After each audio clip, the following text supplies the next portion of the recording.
More bad news for Russia at the Rio Olympics. In the wake of the doping scandal that led to the country's track and field team being banned from the Games, long jumper Daria Klishina, the only athlete ruled eligible to take part, has been suspended by the global governing body.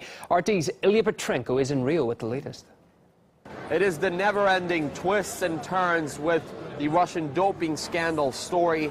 The whole country, the whole team, they've already come to terms in their minds. They've put up with the fact that the entire Russian track and field team will not get a chance to compete at the Rio Olympics, with just one exception: Russia's long jump competitor Daria Klishina. She lives and trains in the U.S. She's been undergoing doping testing thousands of kilometers away from Russia. So any kind of accusations against Russian doping test labs, in her case, they are completely irrelevant. The International Association of Athletics Federations first said that she will be able to compete in Rio 2016 under a neutral flag, and now they are revoking this decision, which of course came as a surprise for Russia. It came as a huge shock for Daria herself, who's already in Rio, and she's already reacted to the news on Facebook.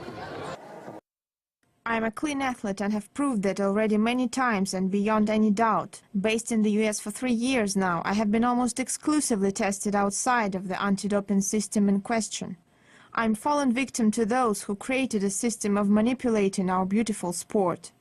The International Association of Athletics Federations are saying that they're basing their decision on some kind of information that they received just recently, but we cannot tell you what it is. The IAAF are not ready to disclose it. Hopefully we're going to be able to find that out soon. But Daria Klishina's lawyer is saying that sporting officials from the IAAF have no concrete reason whatsoever to ban her and have never had any reasons to do so. Russia's Olympic chief Alexander Zhukov too has been quite critical of the IAAF. It's astonishing that the IAAF has waited until the last moment to arrive at the decision to ban Daria Klishina. They had all the information, like all the other federations, significantly earlier. Why is it only now that she's found out she can't participate in the Games, when she's already received her accreditation and pass for the Olympic Village? This is a very bizarre decision in my view. Accusations between athletes and widespread mistrust have been undermining Rio 2016. A French swimmer beaten by a Chinese rival slammed him for a past doping offence, making a barbed remark about the altered colour of his urine. And other competitors couldn't hide their emotions about the Asian swimmer's past demeanours too. Yang splashed me to say hello, and I didn't respond because I don't have time for drug cheats. I don't care too much what the Australian athlete says. I'm clean. I've done everything it takes to prove I'm clean. And the outspoken mistrust between athletes shows no signs of stopping there. US swimmers Michael Phelps and Lily King blasted Russian medalist Yulia Yefimova, who was cleared for participation in Rio after serving a suspension for doping. RT's Nadira Tudor looks at waning Olympic spirit at this year's Games. Arguably, Russian swimmer Yulia Yefimova has had the toughest time in Rio. Her road to Rio was a tough one.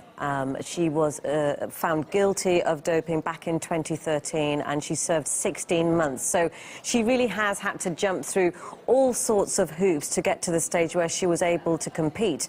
And she was found fit enough and clean enough to compete. And let's put this into a bit of perspective, shall we? I've got an example of two American sprinters, actually, Tyson Gay and Justin Gatlin, who were also in the same situation. Both were found and tested positive, and now have been cleared to compete at the Rio 2016 Olympics. So why is it that the finger is pointed at her and she's been experiencing a raft of verbal abuse? Well, she was booed, can you believe it, at the beginning of the semi-final race, and she would have had to deal with that just before racing. You can imagine the pressure there.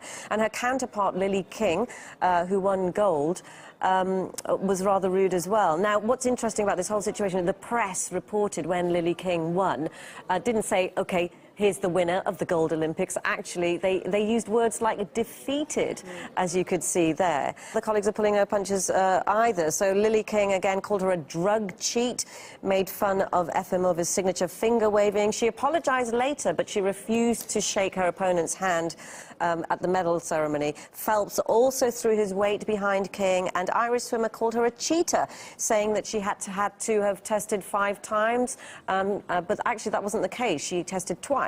She could not hide her emotion after she won silver at the finals there, and we can have a look at her reaction. Athletes have always been outside of politics. It's sad that many do not understand it now and just watch TV and believe everything they are being told.